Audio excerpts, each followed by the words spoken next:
Bad lawyer jokes are an old genre.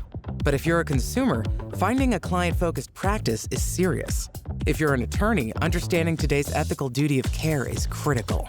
Anchored by current headlines and showcasing major legal minds, Ethical-ish speaks to consumers and attorneys about the modern, transparent law practice.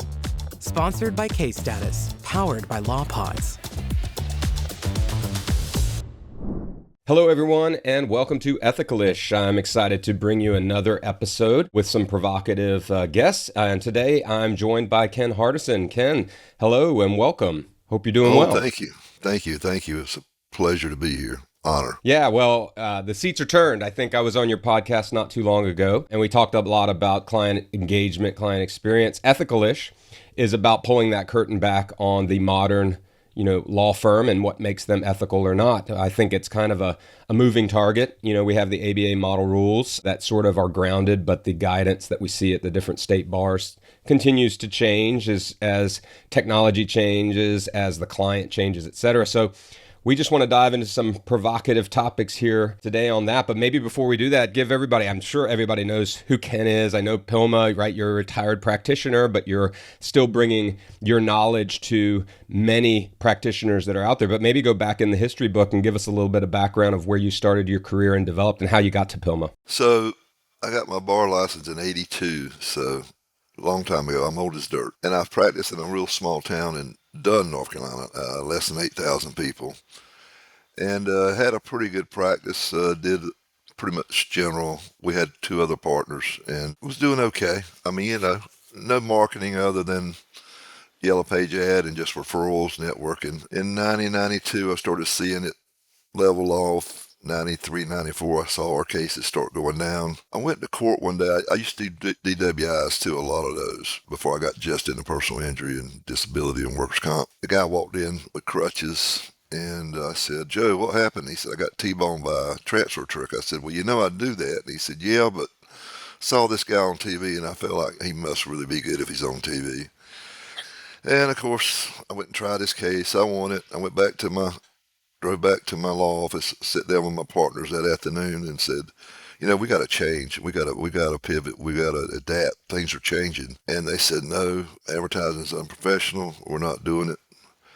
So that conversation lasted about 6 months, and I left, took one associate, 3 staff, went out and got a $500,000 line of credit, hocked everything I had to my name, even my firstborn child. I went on TV and went to a lot of marketing things and went and spent 3 days with John Morgan, went and spent another 2 days with Ken Nutt, guys in other states, and just picked their brains, and got some good information, come back, started it, and in 5 years we had 13 lawyers and like 57 staff, and we were doing good. And then I'm an entrepreneur.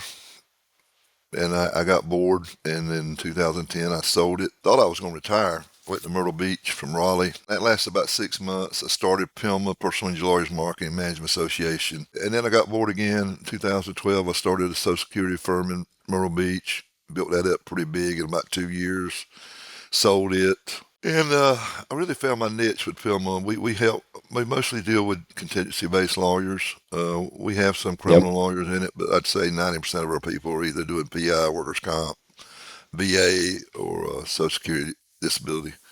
And we do masterminds, we do intake training, we just do everything we can to help them. We got a magazine. We put on a big event every year. Some years we put on 2 events, like we used to do Internet Domination Boot Camp. Last year we did a virtual one on hiring and holding on to great people. Next year, I got something, you're going to be the first one I've announced, is we're doing a January 15th through 17th in Orlando at the JW Marriott. We're going to do an AI for PI lawyers. Nice. And we're bringing in a lot of not just vendors, but lawyers and thought leaders who are using AI in their practice to be more efficient and be able to be honest with you, to compete with the bigger players like John Morgan. I call them the 800-pound gorillas, because what we're seeing is, unfortunately, is taking more and more marketing dollars to stay afloat, spent wisely. Yep. And where we always says, keep your labor under 40%. Now PILMMA's position is you got to keep your labor under 30% and take that other 10% and put it onto your marketing budget. But and the way to do that, in my opinion, is automation and offshore.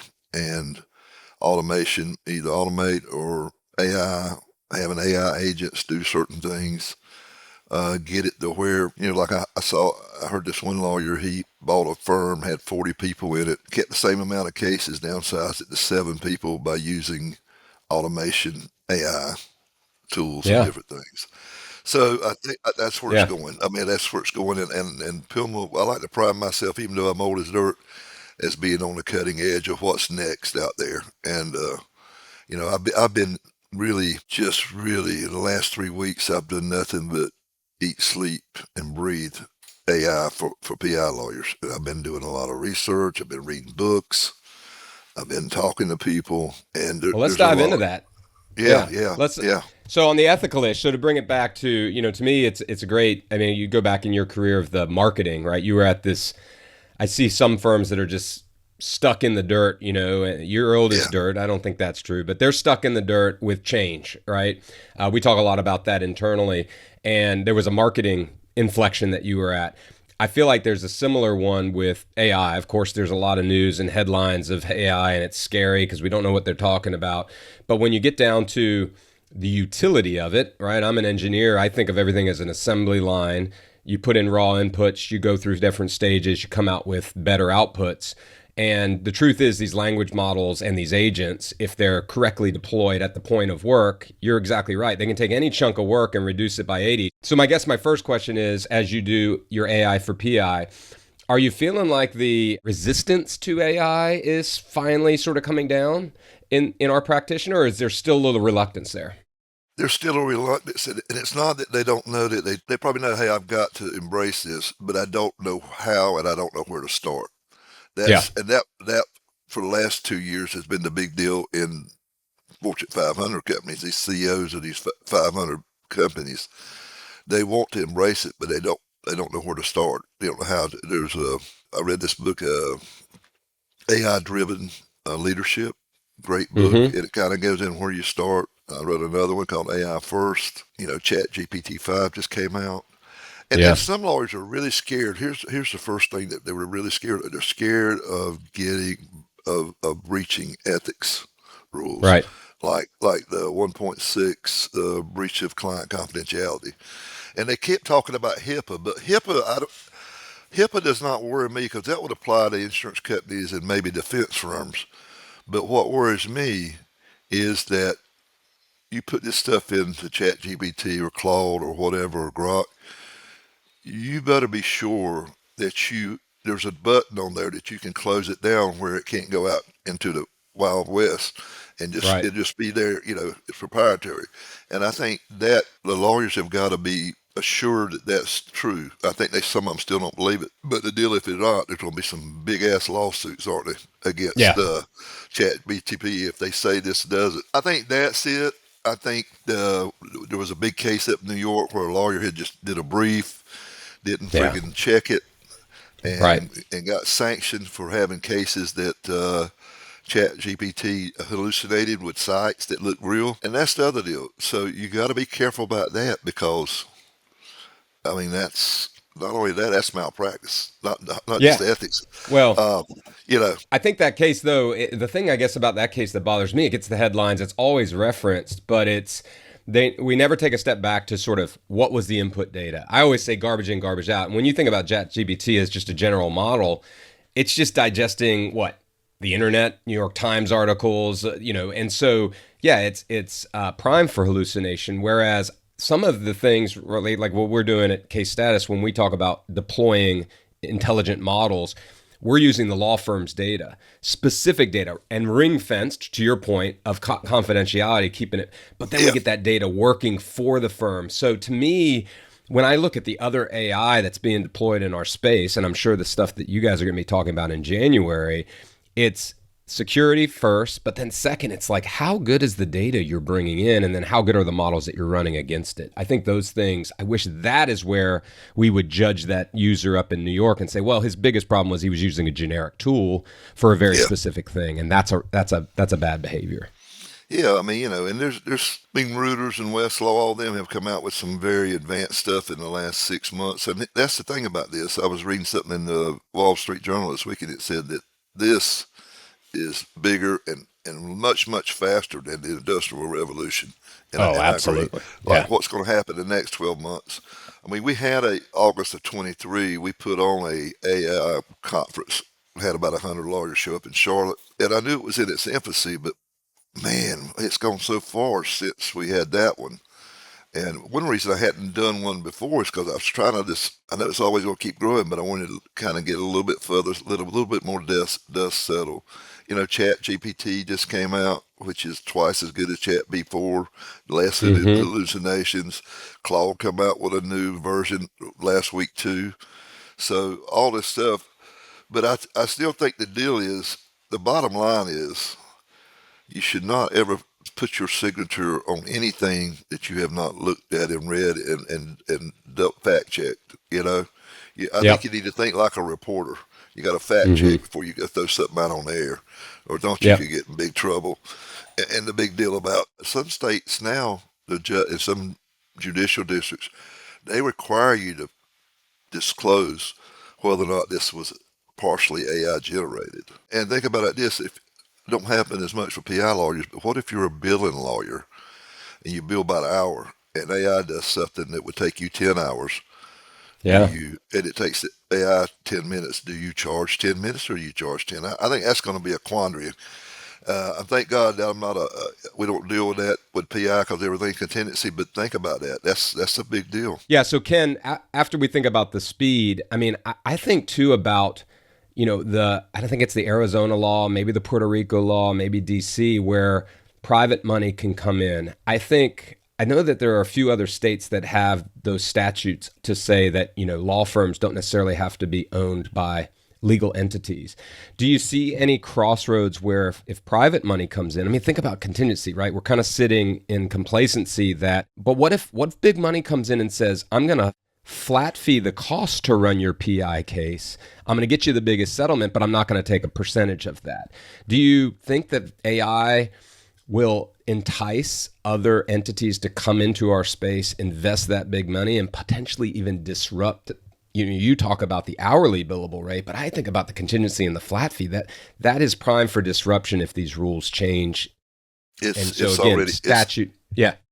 already happening, man. Give me your take on that. Well, here's what I think is going to happen. California pretty much said you can't do it, or if you're Arizona lawyers can't.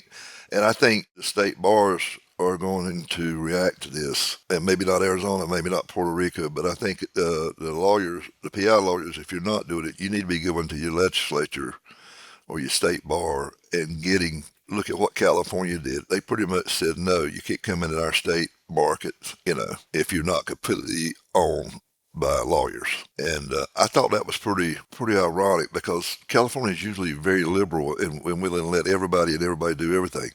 But evidently, they got some smart lawyers there that are protecting themselves. And I wondered, I was really wondering, I thought North Carolina would be one of those in Florida, because they really try to look after their lawyers and keep other lawyers out. But we'll see. But yeah, the big money's here. Puerto Rico has no guardrails. Arizona does have some guardrails, but I think Puerto Rico is like the Wild West. And no. Yeah, I mean, I think you're going to see it. I'm seeing it, some things already that I can't disclose, but yeah, there's stuff going on right now as we speak. I think that those two parallel paths will be interesting to watch. Again, one's happening a little bit faster than the other, but the other one, again, statutory speaking, is unprecedented. We haven't seen that before. So I think that here's another thing about ethics. A lot of these vendors that are using AI to create ads and even I think if I had a law firm now, I could take one CMO marketing person and then take AI and maybe one or two offshore, and I could compete with a 20-person marketing department competitors, but just by automating everything. But you got to be careful That's what I worry about these lead companies. I don't know if you ever talked about it on your show before. Mm-mm. You better find out how your vendor is getting these leads, because some of them are doing unethically. Okay, like I saw something the other day about, you see this big time with veterans and Social Security. They use colors and looks like American flags and the big shield and the eagle. Mm-hmm. And people half the time think they're calling the government, or filling out a form for the government to get benefits. And it's these marketers, they're fooling people. Well, I would call that misleading, okay? Mm-hmm. And if somebody complains, they're not going to disbar the marketing company. They're going to disbar the lawyer that's buying the leads.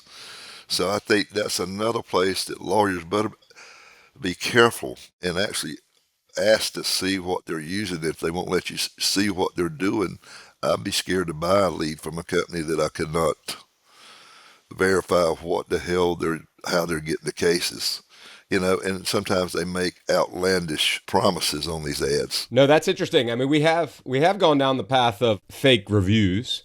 I don't know Yeah. if AI and some of these same bad actors are playing there, but have not heard about that approach of misleading in the advertisement to make you think it's one entity, but you're actually coming to another. So, yeah, have you seen anything get close to disbarment in that? I'm always curious. Nothing yet, but there's. I was reading something the other day, and I don't remember where I was reading it, but they're investigating it now. Some state is investigating it, so it's coming down the pike probably the next year.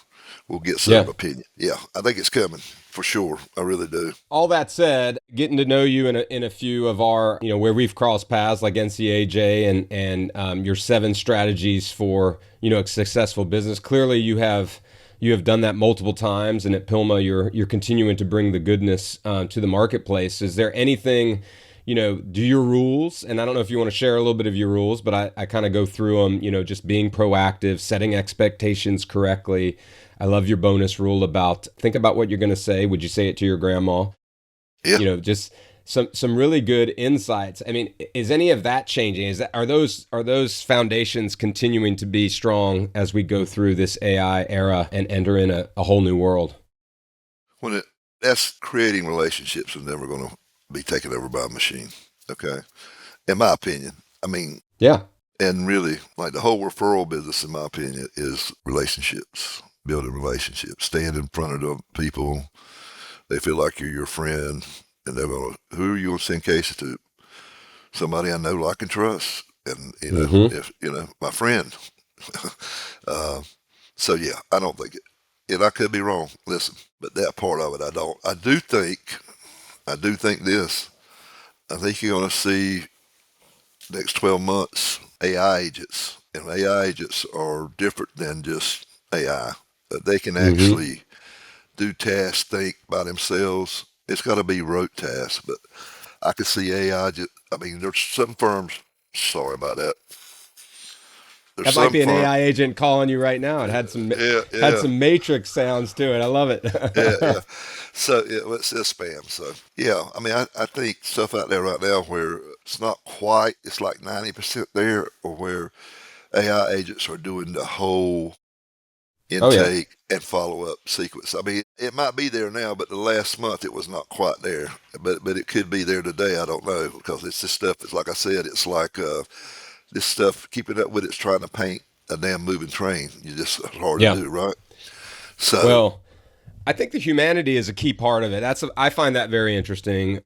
So to come back to your rules, I do agree that there is, when I'm hiring you, right, I want to know that I'm talking to a human. So if it's a human assisted by AI, that's different than it being an AI agent directly. yeah, But I couldn't agree more. I think about my email inbox. I call it dumb now, right? It's a dumb inbox. The thing at the top is just the most recent, and it doesn't organize it based on priority, and it doesn't recommend which one I should respond to first or what I should respond as by looking at my previous emails. Like, that's just a dumb inbox. It was great 10 years ago, 20 years ago, but now with yeah, these language models, that's where I'm getting excited. The intelligence of taking what I normally do and applying it to the agentic recommendation and prioritization. Oh man, we're all craving that, right? We don't want to yeah, spend an hour going through an inbox just to figure out which ones are the fires. It's a pain in the ass, right? Like, so anyway, yeah. I think it's a great time on many of these fronts. Yeah, I do too. I mean, listen, it was like I was talking to my wife, we're doing this AI, talking about, you want to be able to thrive against these 800-pound gorillas. She says, listen, if these lawyers don't adapt this AI stuff, they're going to be left in the dust. It ain't going to be a matter of, they're not going to survive, because the ones that do it are going to have more money to spend more money on marketing. And my biggest mentor my whole life was Dan Kennedy. As far as marketing, he said, he who spends the most on effective marketing wins the game. Yep. I love it. He did put that word effective, because, you Well, can't just throw money away. Yeah, it's going to change. Yeah. And Yeah. the consumer, the way they consume the marketing is going to change. So I think that's Yeah. a fair, timeless piece of advice for sure. I want to land the plane and bring it in. I'm always trying to keep these episodes to bite-sized chunks.